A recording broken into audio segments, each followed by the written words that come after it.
Saat ini saya mengajak kita merenungkan suatu tema yang sangat menarik, berbicara tentang gereja yang hidup atau gereja yang sehat, gereja yang bertumbuh. Kita perhatikan dari Kisah Para Rasul pasal yang kedua. Kisah Para Rasul pasal yang kedua ayat 41 sampai 47. Nanti kita juga baca pasal 4 ayat 32 sampai ayat 37. Saya akan baca buat kita supaya lebih cepat. Kisah Para Rasul pasal yang kedua ayat 41 sampai dengan ayat yang ke-47. Silakan Bapak Ibu sekalian menyimak di Alkitabnya masing-masing. Cara hidup jemaat yang pertama. Orang-orang yang menerima perkataan itu memberi diri dibaptis, dan pada hari itu jumlah mereka bertambah kira-kira 3.000 jiwa. Mereka bertekun dalam pengajaran rasul-rasul dan dalam persekutuan, dan mereka selalu berkumpul untuk memecahkan roti dan berdoa. Maka ketakutanlah mereka semua, sedang rasul-rasul itu mengadakan banyak mujizat dan tanda. Dan semua orang yang telah menjadi percaya tetap bersatu, dan segala kepunyaan mereka adalah kepunyaan bersama. Dan selalu ada dari mereka yang menjual harta miliknya, lalu membagi-bagikannya kepada semua orang sesuai dengan keperluan masing-masing. Dengan bertekun dan dengan sehati mereka berkumpul tiap-tiap hari dalam bait Allah. Mereka memecahkan roti di rumah masing-masing secara bergilir dan makan bersama-sama dengan gembira dan dengan tulus hati, sambil memuji Allah, dan mereka disukai semua orang, dan tiap-tiap hari Tuhan menambahkan jumlah mereka dengan orang yang diselamatkan. Pasal 4 ayat 32 sampai 47 sampai 37 kita perhatikan. Pasal 4, 32 sampai 37, cara hidup jemaat. Adapun kumpulan orang yang telah percaya itu mereka sehati dan sejiwa, dan tidak seorang pun yang berkata bahwa sesuatu dari kepunyaannya adalah miliknya sendiri, tetapi segala sesuatu adalah kepunyaan mereka bersama. Dan dengan kuasa yang besar, rasul-rasul memberi kesaksian tentang kebangkitan Tuhan Yesus, dan mereka semua hidup dalam kasih karunia yang berlimpah-limpah. Sebab tidak ada seorang pun yang berkekurangan di antara mereka, karena semua orang yang mempunyai tanah atau rumah menjual kepunyaannya itu, dan hasil penjualan itu mereka bawa dan mereka letakkan di depan kaki rasul-rasul, lalu dibagi-bagikan kepada setiap orang sesuai dengan keperluannya. Dengan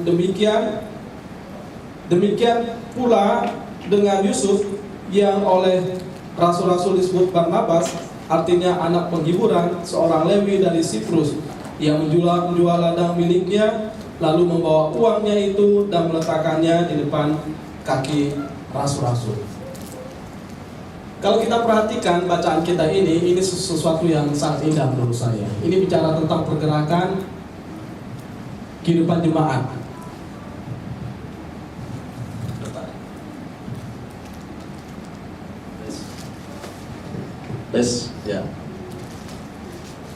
Ya, kalau kita perhatikan bacaan kita, ini sesuatu yang indah ya. Bicara tentang kehidupan jemaat yang luar biasa. Setelah mereka menerima Roh Kudus tinggal dalam kehidupan mereka, ada sesuatu yang berubah. Maka sebetulnya pengajaran Alkitab itu menurut saya perlu kita perhatikan dengan baik, bahwa orang yang dipenuhi oleh Roh Kudus, mereka bukan hanya serta-merta berbahasa lidah. Memang ada berbahasa lidah, tetapi tidak serta-merta terus-menerus berbahasa lidah. Ada aspek yang lebih daripada itu. Bahasa lidah itu sebagai tanda saja bahwa seseorang itu menerima Roh Kudus. Sehingga reform, ya, kita percaya bahwa ada bahasa roh, tetapi kita tidak mengumbar-umbar bahasa itu. Kalaupun seseorang mengalami yang namanya bahasa roh, biarkanlah dia sendiri secara pribadi menikmati persekutuan dengan Tuhan. Karena Paulus juga pernah berkata, lebih baik saya memahami satu atau mengucapkan 1-2 kalimat dimengerti oleh orang, daripada beribu-ribu kalimat yang tidak dimengerti oleh orang lain. Karena jangan-jangan waktu kita berbahasa roh itu bahasa yang lain. Nah, sehingga aspek daripada orang yang dipenuhi oleh Roh Kudus, ada sesuatu yang berubah dalam dirinya. Yang pertama, bahwa waktu kita perhatikan, ternyata perubahannya adalah seseorang mengalami suatu pertobatan. sehingga orang-orang datang kepada Tuhan. Waktu Petrus berkhotbah, dikatakan 3.000 orang kira-kira itu percaya, dan mereka menyadari bahwa mereka perlu Tuhan, karena Petrus bicara tentang Yesus bukan hanya lahir, tapi dia mati, dia bangkit, dan dialah juru selamat manusia. Sehingga ketika orang-orang tanya, apa yang harus kami lakukan? Di ayat yang sebelumnya, maka jawab Petrus kepada mereka, bertobatlah, dan hendaklah kamu masing-masing memberi dirimu dibaptis dalam nama Yesus Kristus untuk pengampunan dosamu, maka kamu akan menerima karunia Roh Kudus.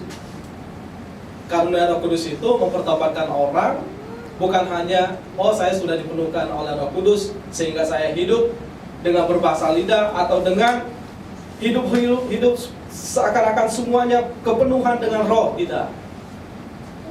Kenapa saya selalu berkata seperti ini? Karena banyak orang sedikit-sedikit ngomongnya Roh Kudus, tapi aspek kehidupannya nggak muncul. Bagaimana pertobatannya, bagaimana kehidupannya.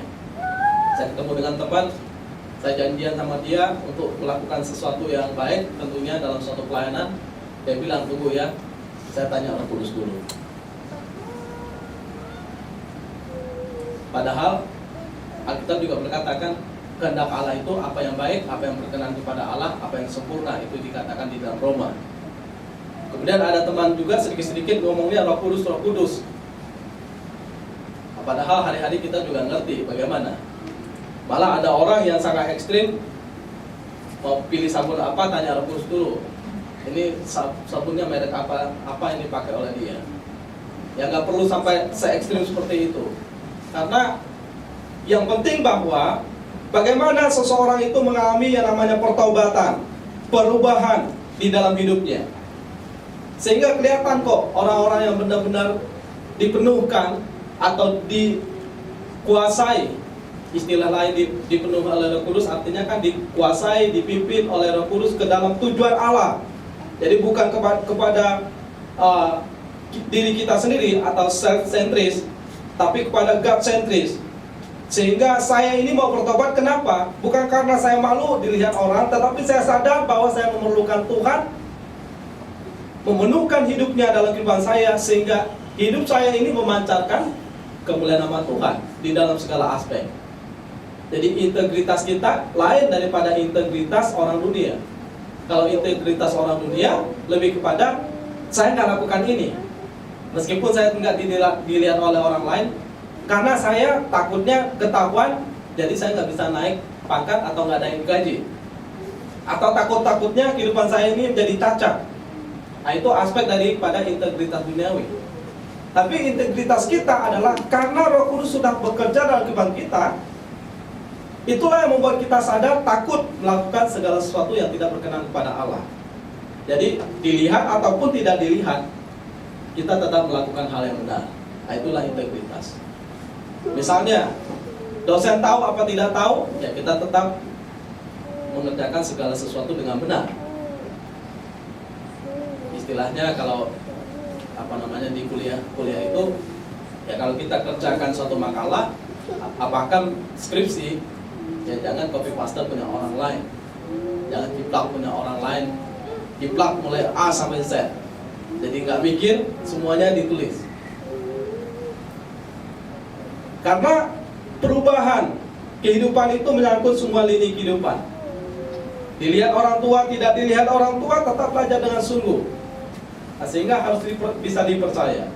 Dalam bagian ini dikatakan ketika mereka mendengarkan suatu khotbah yang disampaikan oleh Petrus, maka orang-orang yang menerima perkataan itu memberi diri, artinya kan dengan sadar, memberi diri untuk dibaptis, tidak ada paksaan. Dan pada hari itu jumlah mereka bertambah kira-kira 3.000 jiwa. Ada orang yang kemudian bertanya, membaptis orang 3.000 jiwa gimana caranya ya?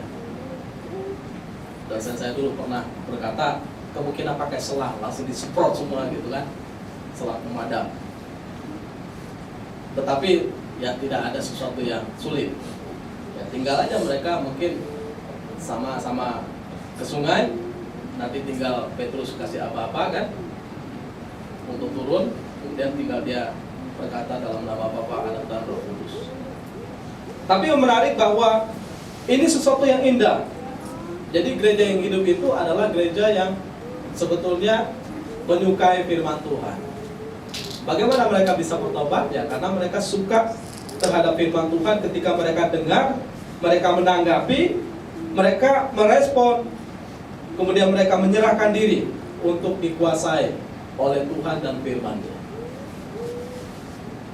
Nah, sehingga ya saya pikir bahwa zaman sekarang ini nggak mudah untuk kita kemudian menghadapi suatu tantangan zaman. Karena secara fenomena kita tahu sepertinya firman Tuhan itu kan bertebaran kan di media sosial. Hampir setiap hari, bahkan setiap menit kalau kita buka, apalagi kalau kita follow orang-orang tertentu, hampir setiap kali dia membagikan sharingan pemahaman firman Tuhan. Tetapi bagaimana kita? Apakah semakin menanggapi? Apakah kita semakin berubah secara pribadi?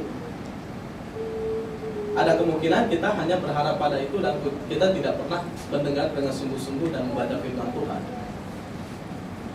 Sehingga saya kalau dengar sesuatu, saya langsung teliti. Kemarin ada seorang hamba Tuhan yang menerjemahkan tentang persembahan orang Majus, emas, kemenyan, dan mur. Kemudian diartikan secara lain.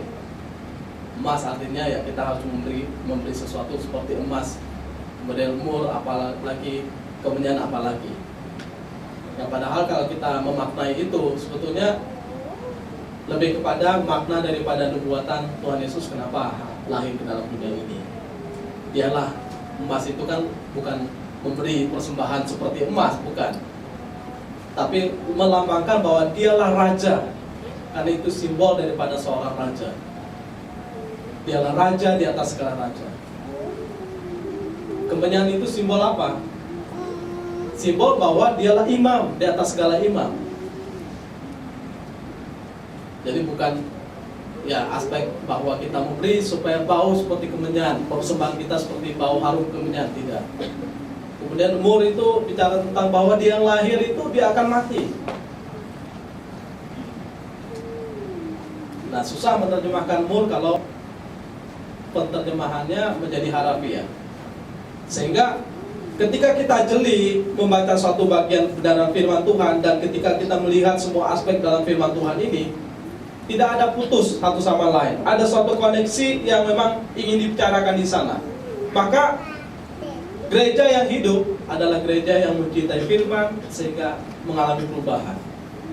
Gereja yang hidup mencintai firman sehingga ada pengertian yang benar terhadap firman yang disampaikan itu sehingga tidak diselewengkan. Ya Bapak Ibu bisa tahu lah bagaimana sebagai khotbah saya tidak selalu menunjukkan tentang bahwa hidup ini harus selalu diberkati, bahwa hidup ini harus selalu sehat. Meskipun kita berharap supaya Tuhan memberkati kita, memberikan kesehatan pada kita. Tetapi aspek daripada pemberitaan itu secara menyeluruh. Yang lebih penting adalah waktu kita diberkati, waktu kita sehat, waktu kita mengalami keadaan apapun juga, kita tetap ikut Tuhan. Bahkan kalau itu pun tidak terjadi pada kita, meskipun saya tahu itu sulit, kita tetap ikut Tuhan. Dan itulah bisnis daripada orang-orang yang mengerjakan kehendak Tuhan. Sehingga gereja yang hidup tidak akan mati karena keadaan apapun. Dia tetap bergerak meskipun keadaan yang sulit. Karena firman yang bekerja di dalam dirinya. Ya kemarin dikatakan tahun ini kan jadi tahun yang gelap. Ya kalau malam hari memang gelap. Tapi saya meyakini bahwa bagi kita orang percaya apapun tahunnya, kalau Tuhan masih memberikan kita untuk hidup, meskipun sulit, maka Tuhan tetap pimpin kehidupan kita. Kita nggak tahu besok akan terjadi apa, tapi yang kita tahu Tuhan menjaga memelihara kita. Saya nggak tahu bagaimana kondisi kita hari esok, tapi yang saya tahu bahwa Tuhan adalah Allah yang hidup. Dialah pencipta langit dan bumi. yang menguasai kehidupan kita. Karena itu kita perlu bertobat, kita perlu datang pada Dia sehingga waktunya tiba, nggak perlu takut juga. Karena kita sudah selesai dalam hubungan kita dengan Tuhan, selesai dalam arti kita sudah beres, tidak ada ketakutan lagi. Biasanya orang-orang yang takut mati itu masih belum tuntas. Ya meskipun ada kegentaran ya, tapi takut dalam arti takut sampai nggak masuk surga itu juga tidak ada pada orang yang sungguh-sungguh percaya pada Tuhan. Dan memang ya kalau saya memperhatikan bahwa ya gereja yang hidup, ya gereja harus memberitakan kebenaran firman dengan sungguh-sungguh, kemudian menghidupkan firman Tuhan di dalam dirinya dan melakukan setiap kehendak Tuhan di dalam dirinya. Itulah bisnis kita di tahun ini, bahkan tahun-tahun yang ke depan. Jadi yakinlah, kalau Tuhan masih memberikan kesempatan pada kita hidup, kita nggak perlu gentar. Saya tidak menjanjikan bahwa jalan kita selalu mudah atau berkata selalu mudah seperti pengkhotbah-pengkhotbah lain. Tapi saya selalu berkata bahwa meskipun sulit, di sanalah tangan Tuhan mengukir kehidupan kita. Di sanalah kita dimampukan, dimurnikan untuk melihat segala kehendak Tuhan bagi kehidupan kita. Kemudian gereja yang hidup adalah gereja yang kita perhatikan aspeknya sangat dinamis. Mereka bertekun dalam pengajaran rasul-rasul, dikatakan ya mereka suka dengar firman itu. Kemudian mereka berkumpul untuk memecahkan roti dan berdoa. Persekutuan yang indah di antara mereka. Maka dikatakan ada mujizat-mujizat yang terjadi, yang memang Tuhan hadirkan di tengah-tengah umatnya untuk membuat mereka tahu bahwa Allah itu adalah Allah yang hidup. Ya meskipun pemahaman mujizat pun kita harus pahami secara benar ya. Pertama, pemahaman mujizat bagi saya adalah mujizat adalah sesuatu mujizat sebelum terjadi mujizat. Artinya apa? Mujizat adalah sesuatu yang sebetulnya bukan sesuatu yang bombastis, sesuatu yang spektakuler. Dari sakit jadi sembuh, dari miskin jadi kaya, dari yang hilang, ini kan kemarin anak yang hilang ditemukan. Nah, bukan aspeknya itu saja, tapi sebetulnya mujizat adalah yang pertama kita maknai keadaan yang normal pun dalam tanda kutip. Saya tetap sehat, saya masih bisa bernafas, itu pun mujizat. Malah sebetulnya kalau kita nunggu mujizat setelah kita ngap-ngap kemudian kita lancar bernafas, nah itu berarti kita terlambat menyadari mujizat Tuhan. Karena dengan kita bernafas, dengan kita bekerja, dengan kita sehat, itu mujizat. Sehingga orang seringkali terlambat memahami mujizat. Misalnya ketika sudah kritis, sudah mau meninggal, ternyata Tuhan sembuhkan. Nah, itu terlambat memahami mujizat. Meskipun itu juga aspek daripada mujizat, tetapi dalam bagian ini sebetulnya Tuhan selalu memberikan mujizat-mujizat kecil, mujizat-mujizat yang Dia hadirkan dalam kehidupan kita. Dengan adanya anak, dengan adanya istri, dengan adanya orang tua, dengan adanya teman, dengan adanya pekerjaan, semuanya mujizat yang Tuhan hadirkan kecil. Hanya kadang kita tidak menganggap itu sebagai mujizat. Kita anggap itu karena sesuatu yang normal, sesuatu hasil karya kita, jerih payah kita. Padahal waktu kita doa ya, kita doa minta sungguh-sungguh, setelah dijawab lupa bahwa itulah mujizat Tuhan yang Tuhan berikan pada kita. Dengan kita bisa menghadapi hari-hari itu pun mujizat. Itu yang Tuhan anugerahkan kepada kita.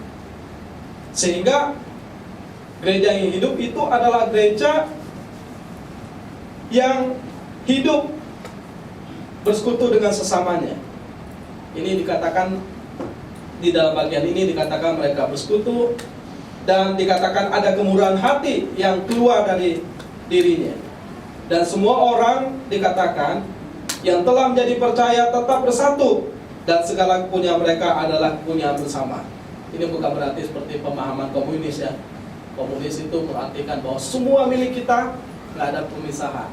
Itu semuanya milik kita. Jadi seakan-akan ya istri dia, istri saya, istri saya, istri dia. Nah itu milik bersama yang kebablasan. Dalam pemahaman ini bahwa milik bersama itu artinya saya tahu bahwa sesama saya membutuhkan ya saya berbagi. Sesama saya tahu saya memerlukan, dia berbagi. Dan dia tahu ini milik Tuhan, yang Tuhan percayakan kepada dia, maka dia salurkan sebagai alat berkat.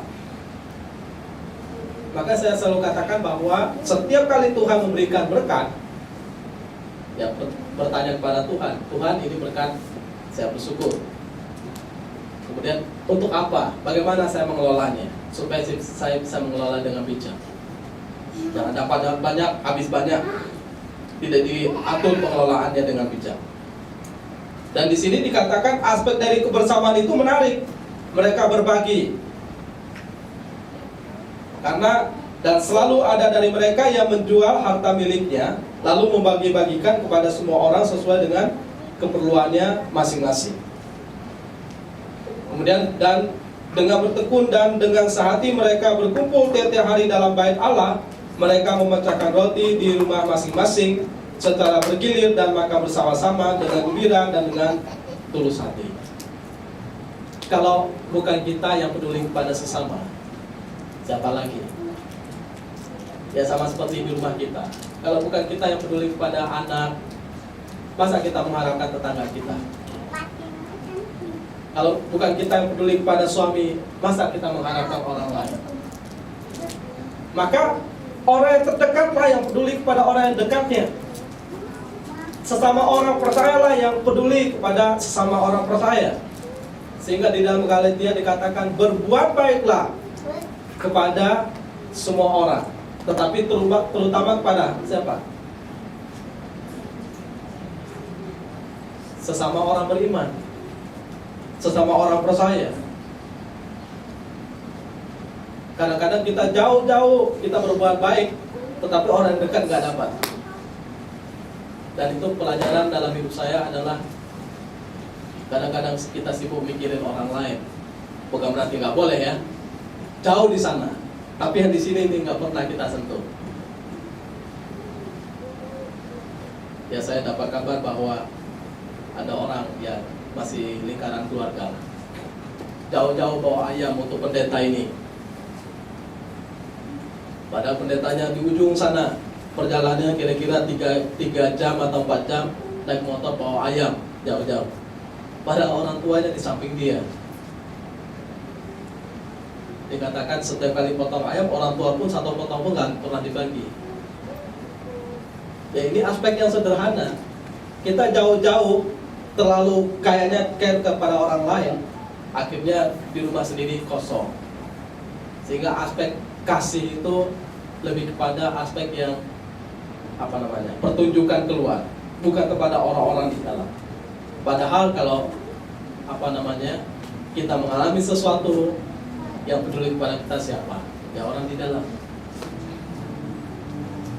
Ya misalnya kalau saya sakit, siapa yang peduli kepada saya? Ya anak istri saya. Itu yang utama, yang normal kan? Ya baru orang lain. Ya maka adalah sesuatu yang wajar kalau sesama jemaat saling peduli, saling memperhatikan, bukan saling kepo ya. Atau ya kemarin Pak Tong membagikan satu kalimat yang bagus.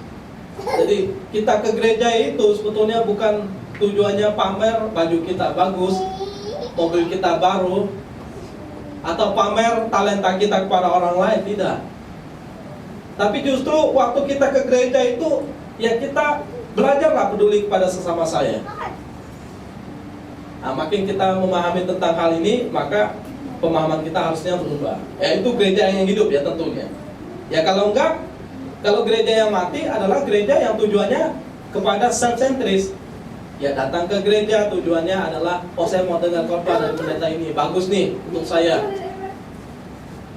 Kemudian mau ke gereja ini, mau cari apa? Rekan bisnis. Ya itu kalau di kota itu kan begitu kan. Pak Tong juga dengan keras berkata, jangan ke gereja pamerkan baju baru, jangan ke gereja cari rekan bisnis.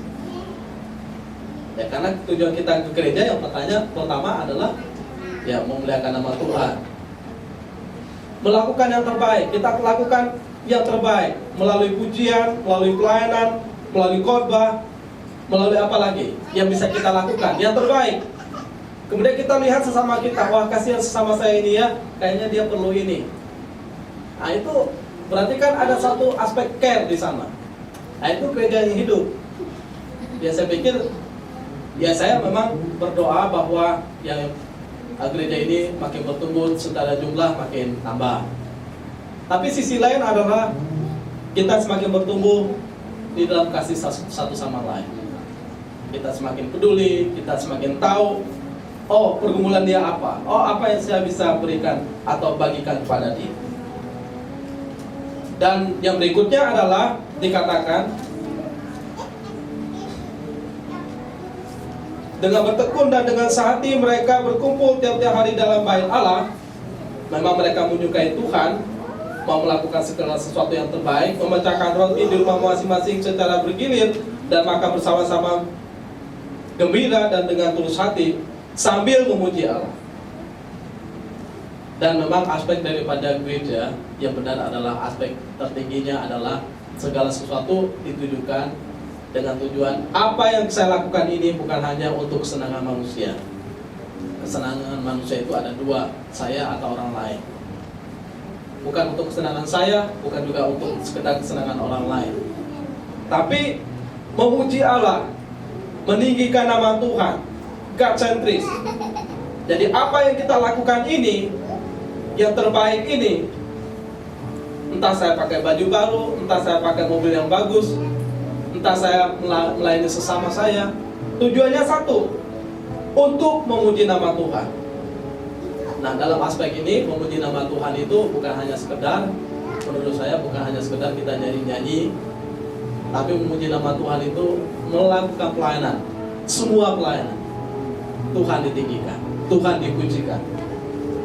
Sehingga waktu saya keluar dari sini juga, mimbar saya adalah mungkin di tempat kerja saya, mimbar saya adalah mungkin di rumah tangga saya. Nah, sehingga Bapak Ibu sekalian memang tidak berkorban di sini sebagai orang yang memberitakan firman Tuhan di mimbar, tapi kemudian waktu ke pasar, waktu bekerja, waktu di jalan, waktu di kantor, waktu apapun yang dilakukan, itu menjadi mimbar saya, di mana saya menceritakan kemurahan Tuhan, di mana saya meninggikan pemuliaan nama Tuhan. Sehingga apa yang kita perbuat, ya perbuatlah segala sesuatu untuk Tuhan. Kemudian apa yang kita lakukan, lakukanlah segala sesuatu untuk meninggikan nama Dia, memuliakan nama Dia. Karena pribadi yang agung adalah pribadi yang meninggikan Sang Agung itu di dalam kehidupan Dia. Karena Sang Agung sudah memberikan kepada kita kualitas hidup yang baik. Kita sudah ditebus, kita diberi kecerdasan, kita diberi kekuatan untuk melakukan hal-hal terbaik bagi hormat namanya. Sehingga apa? Nggak pernah berhitung mereka melakukan segala sesuatu, karena mereka tahu apa yang saya lakukan untuk Tuhan. Sehingga ketika misalnya orang-orang menjual harta bendanya, mereka meletakkan di kaki rasul-rasul, maksudnya supaya didoakan, diberkati, karena mereka tahu rasul-rasul adalah perwakilan daripada Tuhan. Sehingga rasul-rasul itu memberkati semua, mendoakan semua yang diberikan untuk pelayanan. Makanya saya pikir bahwa memang perlu diberi pengertian tentang kenapa kita memberi. Perlu ada khotbah kenapa kita memberi. Tetapi nggak terlalu berlebihan bicara tentang perpuluhan, apalagi menggertak orang kalau kamu nggak kasih perpuluhan nanti kena ini kena itu. Nggak perlu. Karena saya yakin bahwa kalau kita sadar, oh ini Tuhan percayakan kepada saya, oh saya bawa kepada Tuhan, diletakkan di kaki rasul-rasul, mereka doakan. Karena saya tahu ini pun untuk kemuliaan nama Tuhan. Jadi di sini kita nggak pernah nakut-nakutin orang, nggak ngasih pun nggak apa-apa kalau belum sadar.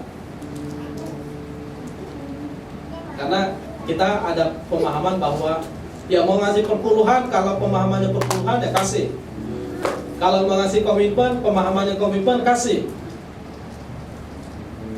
Tapi dengan sukacita. Jangan berhitung, jangan menggerutu. Apa yang maksimal yang bisa kita berikan? Oh Pak, saya belum bisa komitmen, belum bisa perpuluhan, saya bisanya persembahan. Ya kasih. Dan kita tidak pernah menghitung-hitung orang, oh ini ngasih banyak, oh ini itu ngasih sedikit. Tidak. Karena kalau saya perhatikan dalam bagian ini, semua orang dengan rela dengan rela itu yang penting. Sehingga apa yang terjadi? Yang terjadi adalah dan mereka disukai semua orang, dan tiap-tiap hari Tuhan menambahkan jumlah mereka dengan orang yang diselamatkan. Jadi orang Kristen yang baik pasti menarik bagi orang lain. Orang Kristen yang baik pasti menjadi dampak, dan kemudian pasti orang kemudian datang dengan sendirinya. Nggak perlu terlalu kita berlebihan mengundang-undang orang. Kadang-kadang saya berpikir pengen juga untuk promosi pelayanan kita, tapi di sisi lain terlalu berlebihan juga nggak bagus. Ada orang gereja besar promosi di Facebook, promosi di ini lagi sosial media. Satu sisi bagus, tapi sisi lain promosi yang benar adalah kehidupan kita. Ketika kita benar, ketika kita memang menarik, kehidupan kita di hadapan Tuhan memang menjadi berkat, orang akan datang dengan sendirinya. Jangan sampai kita sudah promosi, kita sudah mempoles, ternyata orang datang, wah kecewa mereka. Nah, sehingga jadilah gereja yang hidup, bukan hanya di gereja sini, karena gereja itu adalah kita, dimanapun kita ada. Besarkan nama Tuhan.